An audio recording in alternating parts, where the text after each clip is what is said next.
Welcome back to NBA Cinema.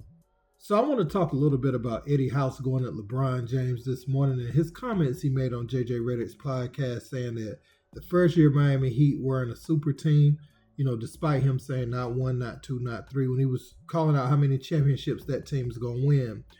And they saw very quickly that you can have great players, but your roster isn't built for any injuries, and it's not built. It's not built to have any depth. When you take a lot of the money and dump it into three players.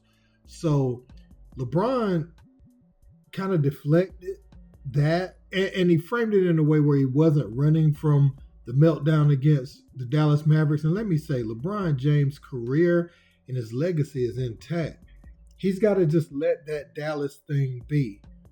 It is what it is. I mean, you can't rewrite history because we saw it with our eyes. We saw that it was your fault that they didn't win that championship. Everybody saw that, and that's okay because you've done some great things and you've taken some teams places that nobody else could. So two things can be true, right?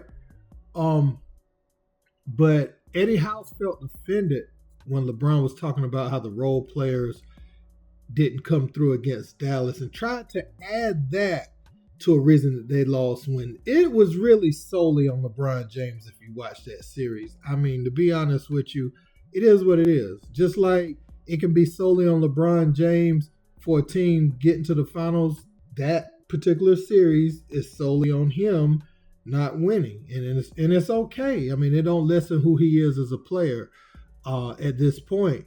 So we're going to listen to what LeBron said and why Eddie House had to respond. Let's check it out. We still made it to the finals, and we still probably should have won the finals, but I still give credit. Listen, it is what it is. You win and you lose, and we lost. Just know Dallas was fucking good, and they hit a stride at the right time. Dirk was unbelievable. But my second year, we was able to grab some complementary players and role players that really just, I'm talking about superstars in their roles, and obviously we were healthier. Kyrie goes down in the finals and, busted kneecap, and Kev obviously separated shoulder in year one. But you're absolutely right.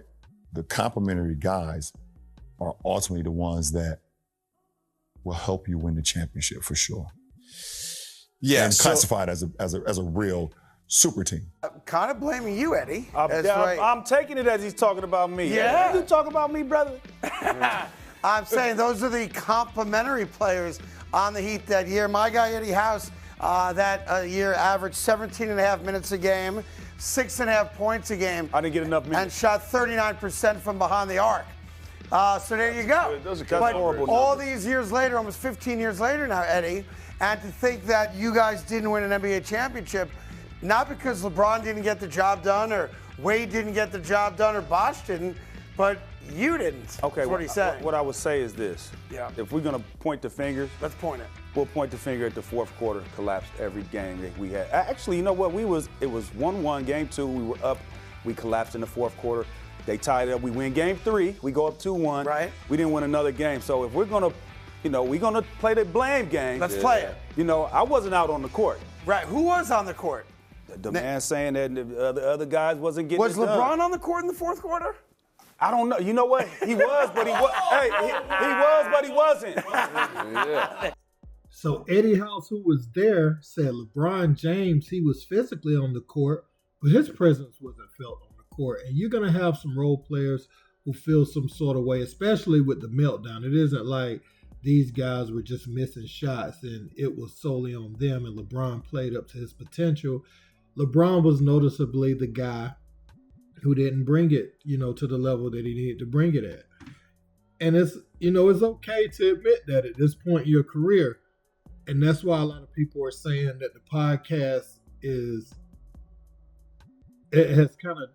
podcast with JJ Redick has kind of turned into some narrative rewriting around LeBron James's legacy and his career. The first thing they said, he tried to say Iverson and Steph is more influential than Jordan.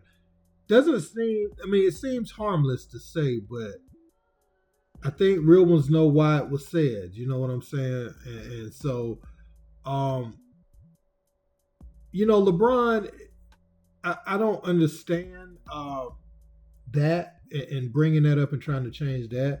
That is what that is. Let that be the weak spot in your career. Jordan played with the Wizards, didn't make it to the. He did make it to the playoffs, but it wasn't his best basketball. That's a part of your career. You know what I'm saying? So like, you can't run from it. Let that be what that's gonna be, man. And I knew someone was coming. I didn't think about Eddie House being the guy that went off like this. I didn't think it would be Eddie House that came out and said something, because I forgot he was on this what's his name, Carlton show, but it needed to be said. I know a lot of people's gonna be mad at Eddie House for having his opinion, but I mean, he was in the locker room with him, and it's only right he got a viewpoint, right? I mean, everybody can view it the way they want to view it, and I'm not even taking those sides. I'm just saying I knew players that went to war with him, and I'm talking about LeBron James. This would be their rebuttal for that particular series. Now, you can point to some other times, like maybe with the Orlando Magic, some of those other lesser teams like that. But when you have Dwayne Wade, you have Chris Bosh on your team, you're not going to get any excuses. You're not getting any sympathy from even your fans at that point. When you don't put up the numbers you're supposed to put up and impact the game the way that you should. And again, LeBron, that's where he started working on his post game after JJ Barea and those guys were able to stop him from scoring comfortably, in that series. And there's just no excuse for that. LeBron is just way too gifted to be getting stopped by those guys. But he wasn't confident. And the Mavs was a very deep team. And what he should have said, in my opinion, right, he should have said that he saw how necessary depth was, as it pertains to building out a roster. Not that the guys that were on the roster didn't bring enough, Don't frame it that way. When you got Battier and those guys, it was really nice. Then you later get Ray Allen. You start building a little decent roster, at some point, and that's cool. That's cool, but to ostracize those guys, man, in that way, and I don't know how LeBron meant it, but I knew somebody was going to take it like that. And Eddie House, he shot back today, man. So let me know what you guys think in the comment section. Don't forget to like, share, and subscribe. Till next time. Peace.